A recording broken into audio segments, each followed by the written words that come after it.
Dali lang. Baka may nagtataka sa inyo, nakatingin eh. Uy, si Doc salita ng salita, tas ang iniinom malamig na tubig. Kasi bali tayo ng paniniwala. Yan, lagi nga mali eh. Sabi natin, pag ikaw ay salita ka ng salita, singer ka, kumanta ka, bumirik ka, huwag kang inom na malamig. Mapapasma ang busis mo. Pasma, wala kang sakit na pasma eh.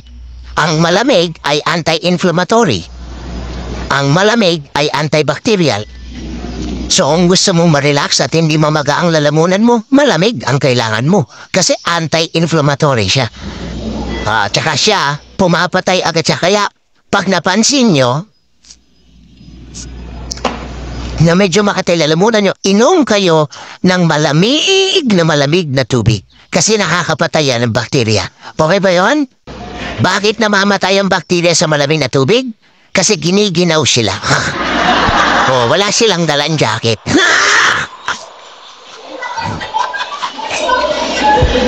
Pag patay ang bakterya. Ayos ba?